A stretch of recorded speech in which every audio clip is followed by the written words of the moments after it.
Oh God. Hey, we're live. Hey, look at that. Yeah, I didn't know how long you were going to be, so I changed the time to 5:15.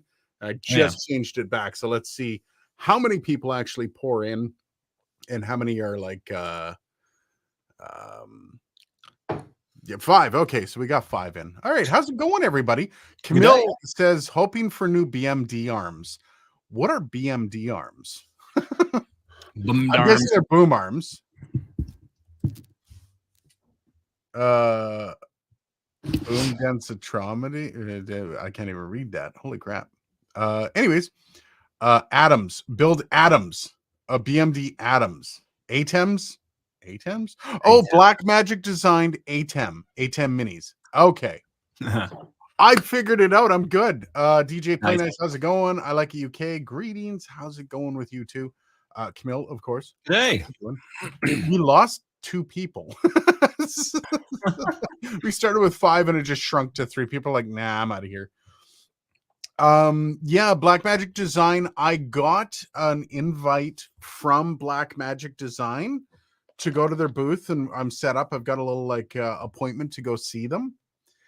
I don't know how much. Actually, let me just confirm. Black Magic, because you don't want to like. I know how much what they told me in the email, but I don't know how much of that email is like people know what's coming. And I don't think there's much. I really don't think there's I don't think there's much that on there. So I can't really say. All I can say is I am going to their booth. I also have an appointment with Deity Mics. Deity's got some time too. So I'm going to be hanging out with Deity. I've got a bit of a problem though with this happening. I'm not much of a vlogger. So, you know, like the guy walking around with the camera, talking to the camera, I'm not very good at it. I'm not very good on the fly. Dylan got to see a bit of that when we were shooting some of the music. And I got to work on that. So I'm actually I'm doing a studio tour for all of the members of the channel. And I'm actually going to do a full studio tour, mess and all. Like I cleaned up quite a bit, but I didn't clean up everything because I just can't. No. Shit's in and out in this studio so fast. So I think I might actually shoot that in kind of a vlog style. I'm not going to prepare any script. I'm just going to go and I'm going to see what happens. And yeah, I got 12 and we're down to 11. It's all good. It's all good. Everyone's here. Don't worry about it. Beresford's in the house. Beresford watching 2 streams at once. Wish me luck. Oh dear God, that's got to be horrible. SR375. It's okay. You don't have to hide your cable monster. It's not just cables, man.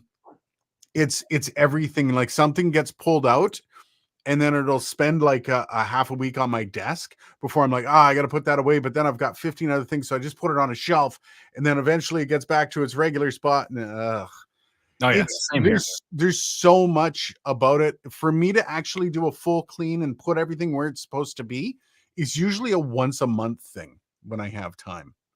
So yeah, we'll see how it goes. We'll also see how the kind of on the fly style of shooting a video goes for me, because I'm gonna be on the floor staring at a camera with shit to say, and it's a matter of like, okay, how am I gonna start this? Right? Like, am I going to just start this with, just mid-sentence, just go? Or is it, do you pose a question? Anyways, and my brain starts going, the mouse in a wheel starts going, and then shit goes sideways. And I don't know.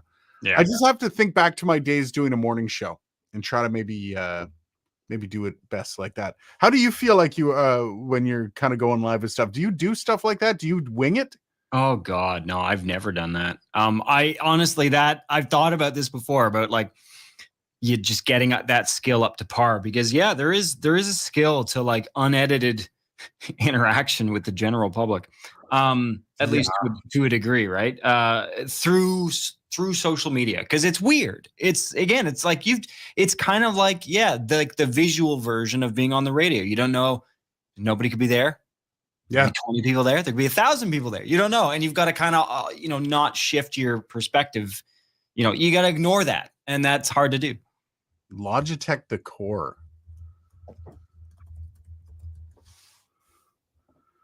New streaming camera blew my mind. I love all these videos, man.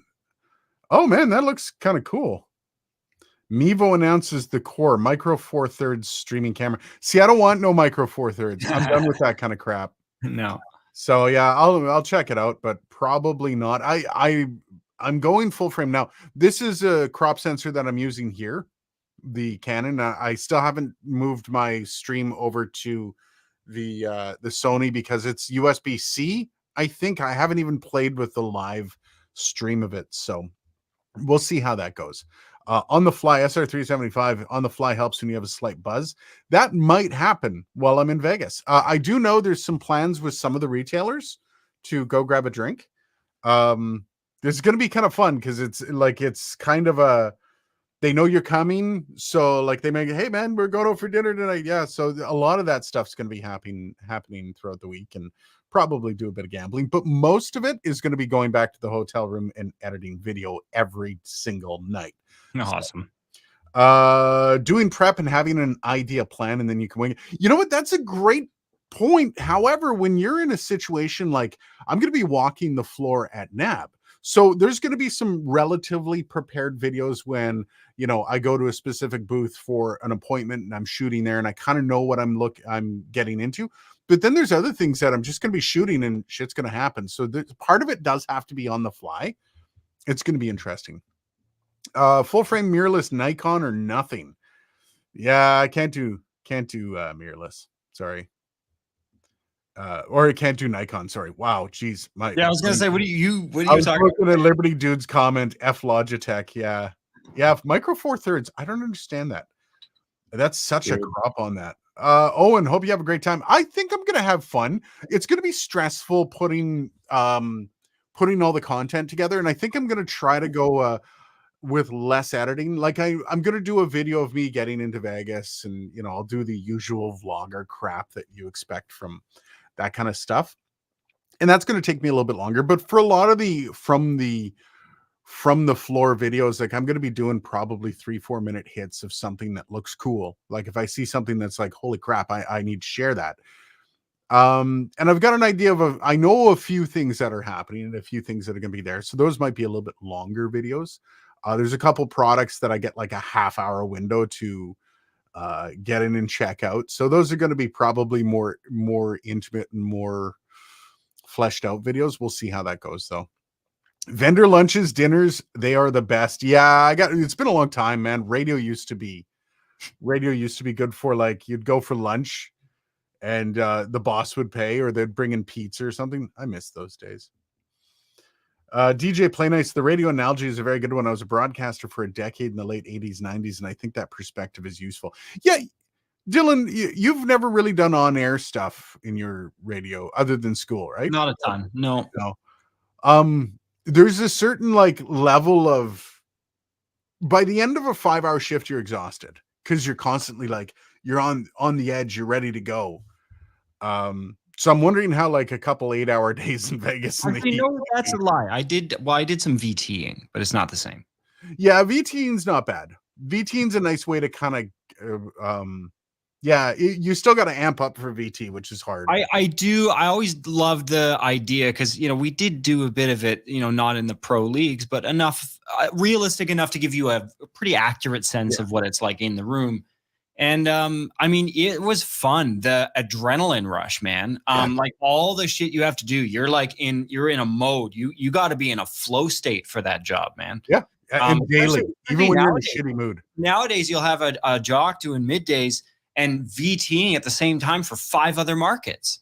Yeah. And like different local content and local news stories and like all that's the expectation now. And I'm like, man, mind you that would you say it maybe is on par with kind of the system in the 80s, like having everything on carts and having. Oh no, back then, like my uncle was an overnight jock in Thunder Bay. And I hung out with him while he did his job a couple times, and holy crap, man, it was insane to see that you were never stopping. You were constantly moving. Now there's this like you get done with a a break or something, you hit the song and then you just go online and you scroll. Yeah, I think that's what's happening. So what have they done? They've replaced that time that jocks are just sitting there, just doop de doop. And you're checking logs and you're doing other things. You're checking texts now, right? That's a big Yeah. thing. You got to check the text line. Yeah, You got to check phone messages. You got to edit callers, Vox Pro, all that. But then now they got extra market voice tracking with local content. And so that they've I think big corporations have kind of filled the gaps in with VTing, with what used to be taken up by carts. And what do we got? Oh, sorry. I was going to share the screen and it just automatically shared. We'll come to that in a second. Dimebag says, I'm not pretty enough to need cameras much better than I have now. I recently upgraded the lights. Yeah, you know what?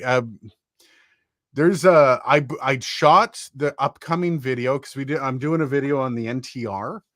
A different unique style, because I mean, reviewing it seems kind of ridiculous, but from the perspective of why Rode has why they have that kind of microphone in their lineup, and I figured I'd do that style of a video on it. And I did a second angle off about 45, maybe about 60 degrees off to the side. And there's just something weird about seeing yourself on camera from certain angles where you're like, damn, Jesus, do I just scrap? But it's like, no, you got to fight through that, man. People don't see it in the same way that you think people see you. That's the best way to put it.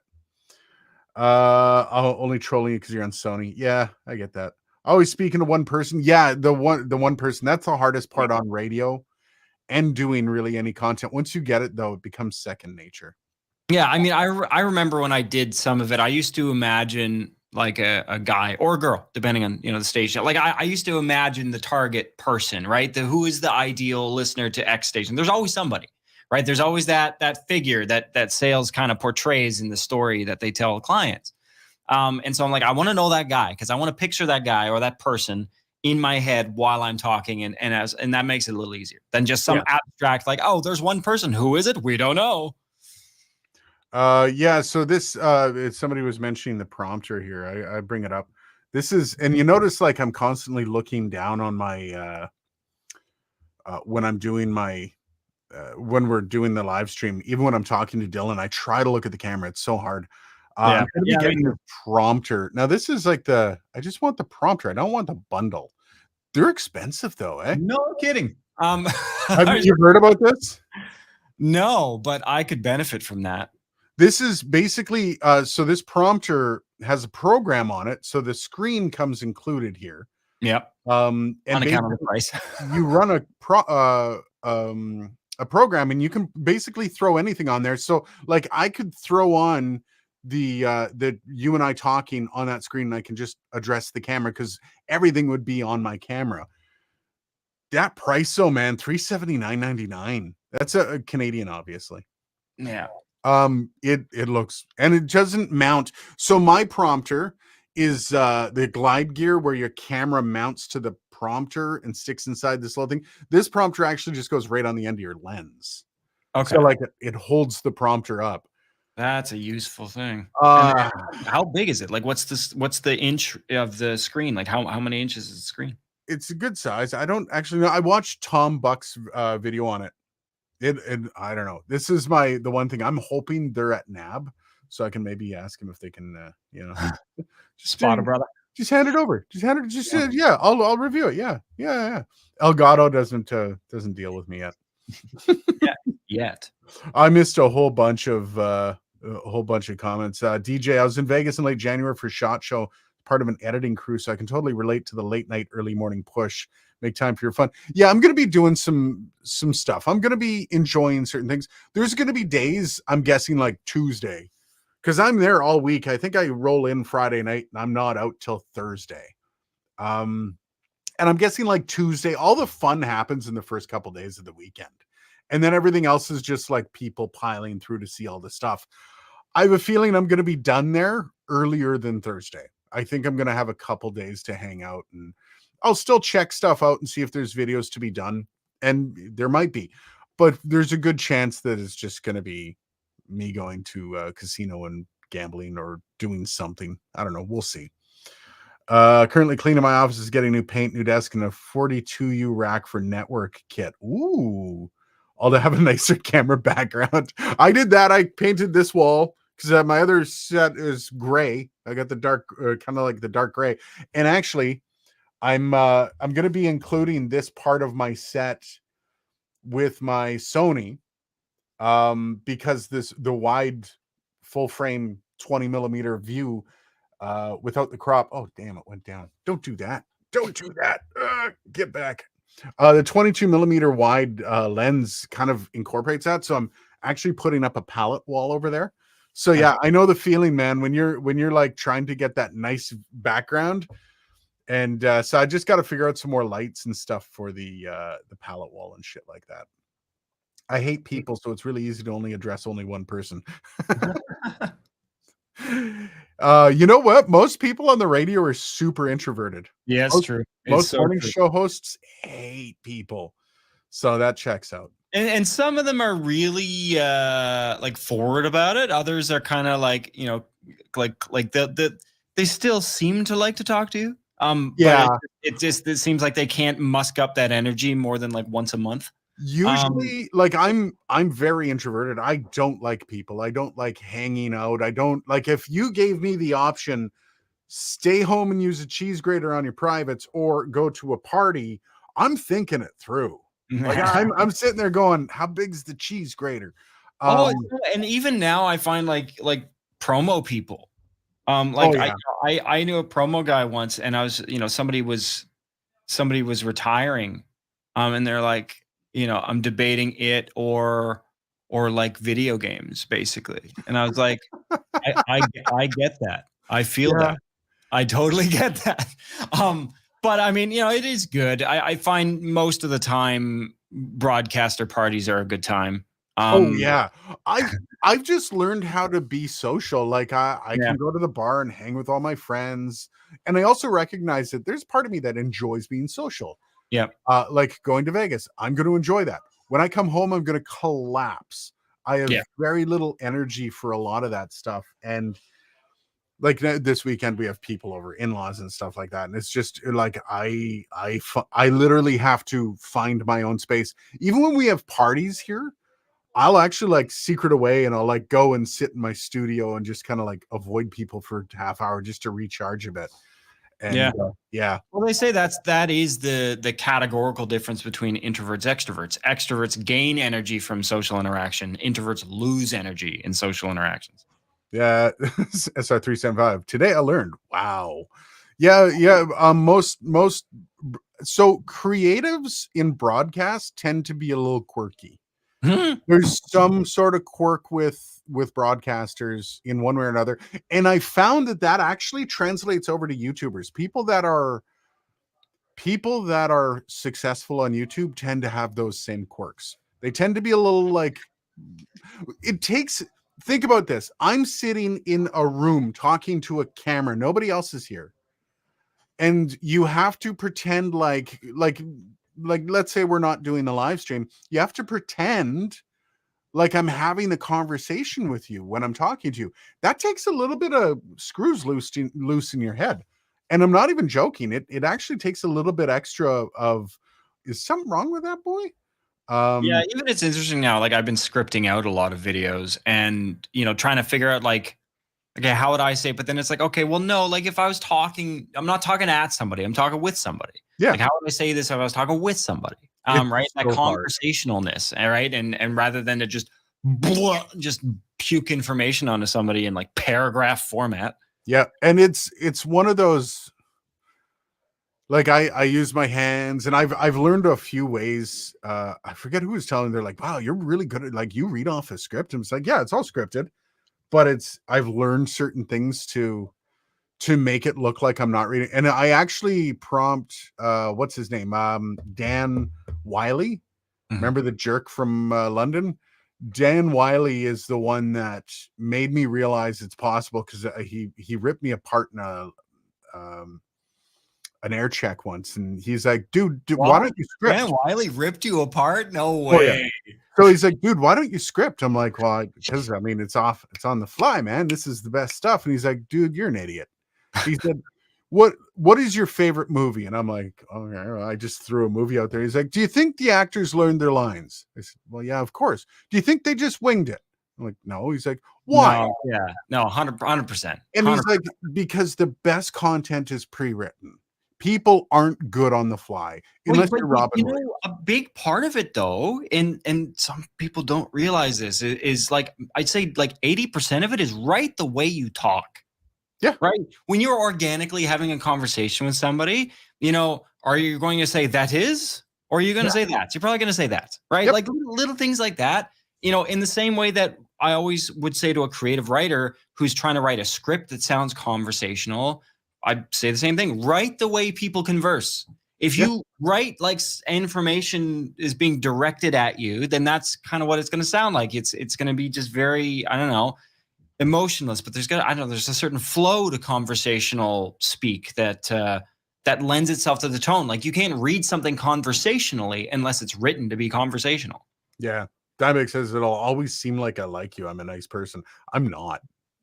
I'm actually I struggle to pretend to like people if I don't like you. If I already figured out that I don't like you, I just don't talk to you. Yeah, I'm kind of the same. I have a hard time putting that face on for too well. I get like, and I'm not gonna slight you. I'm certainly not gonna do you any favors.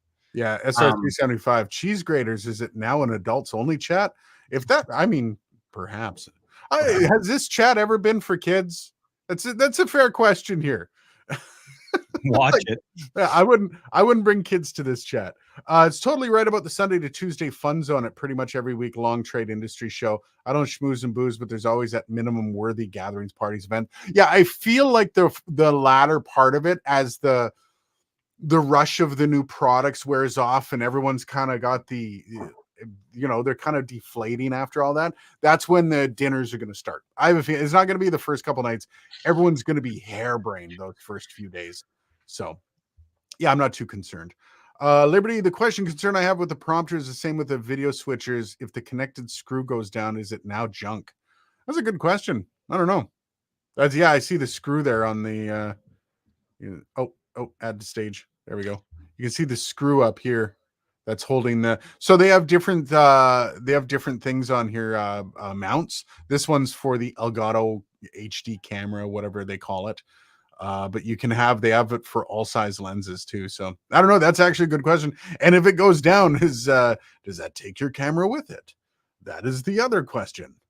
Yeah, I would not be down for that. Yeah. Red Cab, an extrovert by profession. Otherwise, I'll be at the cabin alone. Yeah, amen to that. Skip through. We're getting near the end. I wrote and delivered a presentation to about 100 people this week. PPT, live demo, and video. The trick was to have the engagement and write it in my style. It was fun, and I got great feedback. Yeah, and you know what? I mean, being scripted. If you watch people like professional presenters, they're all scripted. All politicians are scripted. I was going to say the State of the Union address, right? In the state, that's scripted. Yep. 100%. And it's not only is it scripted, but usually contributed to by a large number of people. Liberty Dude says, I knew this live stream was all scripted. We are batteries in their matrix. Yeah, this is not. As you can tell, extremely ad lib. My cadence when I'm not scripted is completely different from when I'm scripted. When I'm scripted, I'm very, it's very smooth. It's very methodical. Yeah. When I'm live like this, you can tell instantly that I'm not scripted. Yeah, and you know what? I mean, you watch a lot of presenters, they're all like, most of them memorized, and they'll actually like choreograph how they present it. And it's fascinating when you get to see how like professional scriptwriters work, and how like politicians will I know Obama was big for it, where he would actually choreograph his pauses, and you see them looking left and right. That's because that's their prompters side to side. It's a fascinating thing to see how when you are prepared, you can knock it out of the park. Yep. Read my lips. I don't see your lips. I saw 375. But otherwise, looking forward to the week. Are you wishing you came to Vegas, Dylan? No. Oh, really? I cannot afford that. I mean, it would have been fun, but yeah, I'm just there's other kind of big expenses on the horizon and around here that I'm kind of bracing for. Yeah. One Uh, is, as I think I've managed to finally convince my property manager to allow me to do a little bit of work in this room. ooh, So, nice. You might be staying there for a while, eh? well, no, but I mean, putting up Ah, treatment panels. It's two screw holes per panel. Like yeah, the way the company I'm going with, they use like the hung mount, so it's just one little slat mounted to the wall, and then it just sits in a trough on that. yeah, And so it's not that destructive. If I was going the route of like the Orlex, like the Impaler style, yeah. oh, I hate that stuff. Um, Um, you'll find like it's really easy to fix. This ceiling is the only problem. If you have spackled or any kind of textured ceiling, it can be a big problem. yeah, I got stipple. I got stipple. Yeah, yeah, it's a pain. Dimebag, I love this. Imagine Biden's State of the Union address without a script, SNL material. Now the president has a great teleprompter system. He uses one on the left, one on the right. Most people, man, Dimebag, it's not just like Biden, it's not it's even Obama. You when you start riffing and you have an idea of where you want to go, the normal human experience is to be repetitive. It's to constantly backtrack. It's to oh yeah, and another thing. Oh yeah, and another thing. When you Yeah, it's script, it's non-linear. It's yeah, non-linear. Yeah. when you script, it's concise. It's very very easy to understand, and you can also be funny. Very few people are funny off the cuff. People think they're funny off the cuff because they get their friends laughing. But when you're staring down the barrel of a camera and you like, oh man, oh, that would have been funny. How do I Well, do yeah, that? because you're not getting that Yeah. that feedback, right? You're not getting that immediate feedback. When you're funny, you kind of know what part of what you said was funny because people start reacting to it, and then you can sort of veer off into that direction. But Yep. when you're in a room by yourself, you can't do that. There's a great video of all the moments from Obama. Yeah. So my first video on my channel, at the very end of it, I think I kept it on. A buddy of mine, my old drummer, actually did the video for me, and he cut all the ahs out and he put them all at the end. And it's actually quite funny. There's like 47 of them, I think. It's and that was a video that I did off the cuff, and I shouldn't have. And it was 16 minutes long for no fucking reason. The Well, real and I fun think and like all of my like the inserts that I've done for this channel, they are off the cuff, but I've also I've rehearsed them yeah, enough, and it's a huge pain in the ass to do that. I don't it is. recommend anybody does that. If you can get a prompter or something to read off of where you don't look like it's reading, or even like with smartphones now, there are apps that will move your eyes to the camera, Yeah. which I think is freaking awesome. Because yeah, being able to kind of look off to the side and actually read the script, but having it on the camera is just so nice. And honestly, like for the price, yeah, for our budgets, but for our prompter and kind of the value that a good big prompter brings Oh, to dude, you your. can have my glide gear when I get the Elgato. This Oh, so glide gear, you are gonna get it? You've decided? yeah, well, I'm gonna get it. It's probably gonna happen after Vegas. You can have my glide gear after I'm done. They're brutally simple to use. Oh, I know. Yeah, yeah, yeah. That's And it holds up to an iPad. Yeah, it does because this thing pulls out. There we go. Yeah, it actually you can pull it out so it's visible in the video. See, you can see the bottom of it there. nice. That's the little holder. You can put an iPad in here. It's actually quite good. Obviously, you don't use it with what's your current focal? Oh, this is an 18 to 35, but with the Sony, I can't use like I have to keep this. It's only a cell phone, but I have a cell phone app that I use, Right. and it's actually quite good for it. Yeah. Ask for forgiveness, not permission, right? Oh yeah, the real fun is watching a politician giving a speech when the teleprompter goes down. Yeah, I've seen a few. I've seen a few actually get a little. They suffer, and you know what? You got to feel bad for them, but at the same time, it's your job. All U.S. Oh, yeah, presidents. yeah. You get paid enough to deal with occasional humiliation. It's fine. Yeah, Um, Dimebag says bullet points keep me linear. Um, Yes, you I agree. Cues yeah, sometimes are all you need. You don't necessarily need to script it out to the word. And I think for some, Aiden, that's a happy medium, right? Between okay, I can still have the freedom to talk the way I talk. But then some people find it, like I find sometimes reading the way that I'll write a bullet point out will mess me up in the second. I'll be like, right, that. So like how I phrase the bullets is extremely important. So it doesn't take any time to process, you know? Yeah. Oh, bullet point. So I know a lot of people that use bullet points. If you are capable of staying on them and being militant and kind of knowing already, so what a bullet point will trigger in your brain. Yeah. Because again, when you're staring down the barrel of a camera or a microphone sitting alone in a room, it's easy to get lost in the wheel of things that are happening. So a lot of people struggle with bullet points. A lot of people, but if you can, you can. DJ Play Nice, this is an interesting one. Didn't know you were in a band. What did you play? Is this for Dylan or for me? Because Dylan, were you ever in an actual band? Lots. Oh, lots. Yeah. Up until I actually up until I went into radio, yeah. And even at one point when I was in radio, I was in like a post grunge band at one point Nice. as a bass player. I was in several bands as a guitarist. I was in a band briefly as a drummer, keyboardist for a good chunk of time too. Nice. Yeah, I've done the circuit for bands. Uh, my big one, the big one was Persist that I was in with buddies of mine from Thunder Bay. That was in Toronto. We actually were pretty high ranked for an indie band in Toronto too. Um, that was a big one. It was kind of a metal band that we did all originals, lots of fun. And then I did a self-titled or kind of went on my own after that kind of dissolved and I did my own thing. That album will not see the light of day. That ended up getting so I spent a ton of money recording it and then I got to the end right before and I'd run out of money and the guy just gave me one pass through on the vocals. I'd already tracked all my guitars that day. I was exhausted and he's like, yeah, one shot through. We'll place the vocals, he said, and we'll come back in a couple months when you got some more money and we'll just go through them. We'll re-record all your vocals and we'll take our time with it, with all the layering.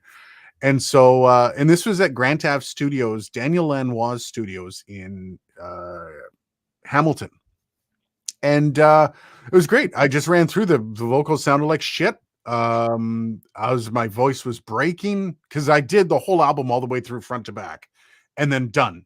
And then he mastered it out, handed me the album, and I was supposed to go back and he gave me a really shitty 128 kilobytes per second MP3 of the whole album. That's all I got. 128 I was like supposed to come back God. and redo the vocals. Yeah. And this was the one of the owners of the business. Yeah, I remember you told me this Yeah. the day that we met when we were in college together. You told me Yeah. the story, and I was like, "Oh He was Lord!" the dad of my bassist, and he recorded us, and he apparently skipped town, and he did this to a bunch of bands where he took all their money, skipped town, and did nothing. He deleted all the music. Oh my God! So all I had out of that after about 10 grand was a 128 rip of music that I couldn't even put out because the vocals were just That pisses me off that Yeah. somebody's going to scam with that. You're Yeah. a piece of shit, dude. Right. Like, And I quit that band, or I actually fired everybody shortly after and just moved to Ottawa. That's why I kind of got out of music at that point. It was really debilitating. Like when that happened, I was you're just fucking done. I was without words. It was like that was supposed to be everything I had all into one. And yeah. Anyways, that's a depressing story. I just realized if you get lost, you just say back to you, Pete. Yeah. No, there's a lot of ways to keep yourself on when you're doing a podcast. Actually, part of the podcast, actually, let me bring this up. Part of the podcast program that I'm doing, which is how to have a monetizable podcast. I have one of the episodes called Fighting the Unnatural Feeling, and it's talking about how you get through and one of the things that kind of pulls you out of the moment and makes you sound less than natural is the idea of what you're doing is unnatural. Having a podcast is not natural. Being a broadcaster, you're doing stuff that is unnatural. You're not meant to sit in a room alone and talk. You're not meant to address. So, like in a 2-person morning show, one of the things that they don't teach you in school, Dylan, is that when you're having this conversation, it's not between 2 people, it's between 3. You always keep the listener in mind. It's almost like the listener is a silent partner to your conversation. And there's tricks to doing that. And those same tricks have to exist in a podcast as well. The listener is part of it. The listener is a third person in the room just sitting there with a drink listening to you guys. And it's really hard. And it's that unnatural feeling and overcoming that. And there are a lot of quirks to it and a lot of little things you can do to get out of it and to kind of feel more natural with it. I'm actually going through it. It's, geez, that's 900 words. All the little things your brain tells you as well. That's part of it, man. Where your brain tries to talk you out of it. As a US American, we all get scripted speeches. Love watching UK and Canadian Prime Minister questions based on watching press conferences. Don't think most of our reps can handle such fast pepper events. Yeah, I don't know how Trudeau does that. I know we've had some better ones in the past. Trudeau's okay, but Trudeau also does some stupid things. Oh yeah. I'm trying to think of what's his name? He ended up dying. Jack Layton. Jack Layton. Oh yeah. Good. I play a guy who plays the bass. Nice. I love those podcasts that are interviews or duet talking. Yeah, 2 people. Pierre Polyev. Pierre Polyev is he struggles. He struggles when he's challenged. And that's the problem when he has a lot of control. This comes from Dimebag. So Pierre has a lot of control over who can ask him questions right now because he's got a campaign and he's got a lot of people around him to make him shine. When you become prime minister and you can't control the shit that's coming at you, and we've seen Pierre get like literally like ground to the floor by people that call him out on stuff. Well, and it's funny because he, for a while, he did have a tactic. He did have one tactic that he would use that temporarily was kind of allowing him to shut down challenges where he was like, well, what's your source? Where did you get that? And they're like, well, somebody told, and there's like, no, like what I need, you can't even say a specific person. And it was like the first time he did, it was like, huh, okay, yeah, I mean, good, fair point. And then he kept doing it. And it's just like, okay. My favorite is the thanks a lot for the high grocery prices, Trudeau. It's like, actually, that has nothing to do with the prime minister. It's a private company setting grocery prices. It has nothing to do. Yeah, I mean, the carbon tax doesn't help. He eats an apple. Exactly. He eats an apple. The eating of the apple. Yeah, that made its rounds. DJ Play Nice. Thanks for sharing that, fellas. I've done a little studio production engineering at a few studios local to Omaha, straight south of Winnipeg in the Midwest. Yeah, I've been through Omaha before years ago. Had a few bar bands and vocals. Nice. I miss like what we've been doing lately, like between Dylan and I, is not exactly, it's very at-home studio stuff, which has got its own charm, I find. There's something about being in an actual recording studio, though. Dylan, you've done some time in one, eh? Lots. Yeah. There's a charm to it, man. There's like a vibe. Yeah, there's a vibe. It's different when you're at home or when you're at your own studio. I've been at that too. I've been at a session where the owner is involved, so it's just like take as much time as you need, kind of thing, and it's like that is nice. Yeah, that is nice. I've had a few of those too. The basement and like kitted out studios. It's like holy crap. Yeah, there's a lot, especially around here, around the parts that we're in. There are a lot of guys that have completely refurbed the downstairs of their houses to be full, well-equipped studios. I kind of used to have something like that, and well, now I got a room. Which you had a hell of a setup at your parents' house there, man. Yeah, that was wicked. Jack Rysider is a good example of interview style podcast. Interviews are their own beasts, man. Interviews are definitely. So I had up until my life kind of like exploded in January, and not in a good way. Like I got very busy with this channel. Let's just put it that way. And I was planning on putting out a product that I've had on the back burner, it's an interview style, and it's basically, what do you want to be when you grow up? It's a long story. I don't want to get into it because I still want to do it one day, and I don't want anyone to steal it. But it involves interviewing people of relative esteem and talking about their careers. The problem is I recognize that I don't have the clout as an interviewer, and that's something that's really important for you to recognize. You either have to build it up or you have to recognize you suck at it and get someone else. And that's what I did. I actually contacted an old teacher of mine that's worked with CBC and stuff like that. And before it fell through, yeah, she was down and ready to do this. And I kind of wish I had a chance to do that. But yeah, I'll be damned. It was my interview skills are decent, but nowhere near pro. So Well, I yeah, think so that's much of being an interviewer, it ends up being like having a good network and also having a good breadth of information, and really kind of knowing enough to not only ask the questions, but to kind of like you have to be very committed to the product. oh, if you don't prep as an interviewer, you suck. Yeah, You yeah. If you are just going to kind of be ask yeah, questions and coast your way through, and yeah, you see it sometimes, and we say, that's so amateur, but we see it with talk show hosts yep, sometimes where they'll have a celebrity on that they obviously didn't prep for, and they're just kind of like, oh yeah, yeah, that's cool. So yeah. like, and you're like, oh my god, come on. Yeah, I've run into a few of them where it's like, well, that's just embarrassing. But then it's like, well, I don't know if I'd do any better. And then if you don't have time to prep for an interview, and I mean, like you learn, the old expression that I learned in school was when you're asking a question, you already know the answer. And if you don't know the answer, you have a pretty good idea of what the answer is going to be. I ended up like in college, I ran like me and a buddy in the program, we ran like a local musician show, The Scene, Yeah, yeah, where the we scene. Yeah, I remember yeah, that. we'd bring people on, and that went pretty well. Like I made some calls, got some decent local talent on there. And then a few years ago, I did like an Instagram live interview with a friend of mine at the time, Presley Cash, and we kind of went back and forth where she would play a song and I would interview her about the song, and then I would play a song and she would interview me about the song, and that was the format. And we went back and forth for a certain amount of time, and that went really well. I mean, like, I don't know, I found it really easy. I think too, when you are what you are interviewing, right? Like as a songwriter interviewing another songwriter about music, it's going to be a certain type of interview. So I think that contributed to why that went well. Am I going to have that same capacity for interviewing a guy that builds fridges? Probably not. No, Probably not.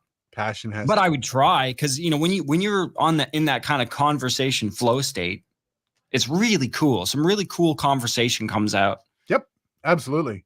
DJ Play Nice, Basement Studios doing punk and metal, the sweaty energy, dedication, and thirst for the vision of one's heart, and well-appointed home studios with talented people, good equipment, and yeah, and great mics. Yeah, if done well, I find like basement studios, if you're not tracking properly, like you have to do a track at a time. There's no like full band recording in a small studio in a basement.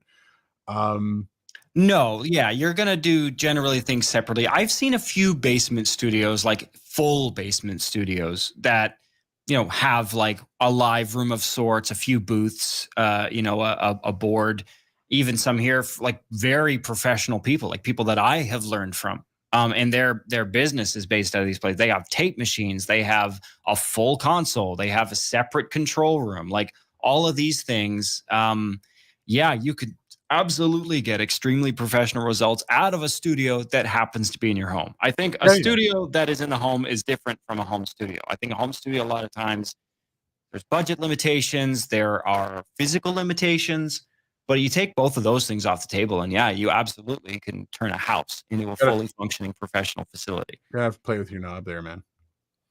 Just so you know, you're a little scratchy. A little scratchy, scratchy. There you go. You're probably fine now. I don't make equipment suggestions anymore. I just tell people what to buy. If they buy what I tell them to, I help them with it. If they buy something else, I direct them to whoever told them it would be good. Yeah, That's fair. That's a I good don't, call. I actually have to, I think I might actually do a video up about it because I'm getting a lot of people reaching out to me through social or email, basically like asking me, hey man, can you help me with this? No. Do you know how little time I have already? If I started like answering every email, and it's not to be rude because love y'all, I really do. Like if you come to the live stream and you ask a question, I'd be more than happy to work with you. Um, but for me to just start answering personal emails when I have no knowledge of your setup, What's the best mic I should buy? I don't know. Yeah. What's the interface that's best for? Oh, my favorite, and I probably get 3 of these a week. So, is this mic going to be better for an untreated space? Oh. Go away. Classic. Yeah. Classic. DJ Play Nice, doing unscripted and pressured interviews with college bands was really fun and crucible for developing improvisational skills and talent. Yeah, interviewing bands, especially bands that have no notoriety, that can be a slog. Like a Yep. slog. Oh, like they show up stoned. They have the personality of a wet paper bag. Oh man. Oh Yeah. man, well, especially I don't know. Working with, as you said earlier about broadcast too, working with creatives is can have its challenges. I've seen many production contracts, both with me and with coworkers in the industry, fall through because of creative irreconcilable differences. Yep. There are some, especially in the music industry, there are some bands and talent that come in and they expect things are going to go a certain way. And then when they don't go that way, because it's not how you do things. Yeah. It involves a tantrum. And you're like, okay, well, we're not children. We're not doing this. Go watch Glenn's channel for a while and come back. That's all you need to do. Mm-hmm. Liberty Dude, co-host also needs to have a complementary style rhythm. It's fascinating you bring that up. It's actually very rare to find a co-host that's going to be perfectly fit. You've had some winners over the years. Oh fuck, dude. I've had 2 good ones. 2 co-hosts on a morning show that were not just okay, that were phenomenal.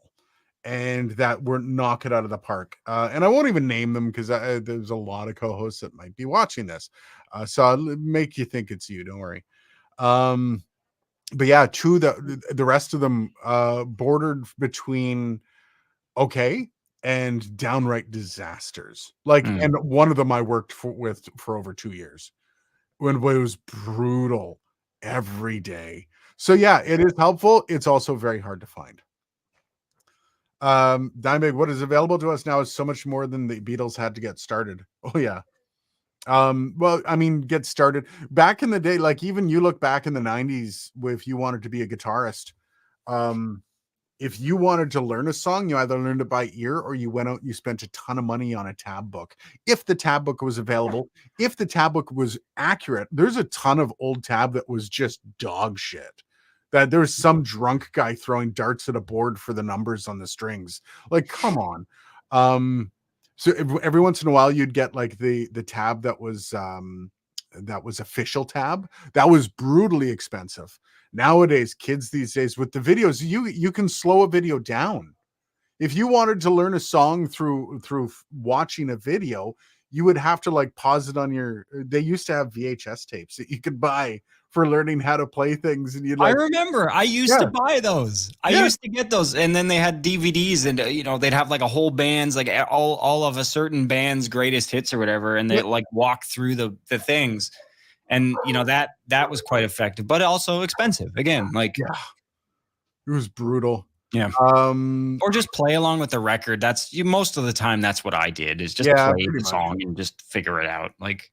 And I usually only suggest stuff I know because I understand I can help with it. Yeah, I just don't suggest stuff any Behringer. Yeah, go away. Behringer. The only thing I will suggest is if somebody's like, hey, I need a rig. What do I buy? I'm like, okay, good. I can talk that language. Yeah. Easy. But if somebody's like, hey, here's a piece. What should I use for this piece? And I'm like, what's the piece plugging into? Like, I need to know like how much space are you dealing with? Would rack mount be useful? Yes or no? Like, what's your power like? What's your there's so many questions. Board, booths, tracking, etc. It's fun as fuck putting the 12 to 16 hours grinding it out. God. Oh my, or more. I did a 26-hour mixing session once. Like you just get the pots going, man. Some of those things you just get the pots going, and you'll grind through for a long time for sub sessions. Dimebag says he's a great second fiddle straight man, right? Usually. So there's three personalities. Again, this will be in the podcast course. 3 personalities. You got a dick, a deer, and a doe. So the dick is usually me. The deer is somebody that's like super sweet, and the doe is a dumbass. Those three personality types are what you want. The dick and the deer works really well. The dick and the doe works great. Two dicks does not work. Two does does not work. Two deers does not work. You need to all fulfill the role all the time. And you can be like, you can go from dick to doe. So you can be a dumbass while you're also an asshole. But it has to be at separate times, right? And usually you'll find a lot of male morning show hosts fill that role of the dick and the dumbass at the same time. But yeah, challenges euphemistically hilarious man. I have no idea what you're referencing or what we just said. I would argue that part of what makes you great is a limit to resources, thus requiring effort. Yes. Also passion. Mm. Passion was the biggest drive if you wanted to learn how to play guitar back in the day, because you literally had to sit there and do scales for years, because that's all you knew until you got the next book. It was like, oh, this is how you should work out. And then you'd buy the guitar player magazines that would have like exercises for you to do and leading with your index. And I remember so much of that. Some of the best players show you how to play right here on YouTube. Yeah, it didn't have those back in the day. Magazines for me, yeah. Try to lose one subscription. The VHS pause, learn, pause, race, pause, learn, bridge, solo, maybe. Oh God, feeling lots of Beavis and Butthead. Yeah, Beavis and Butthead. Yeah. No doubt.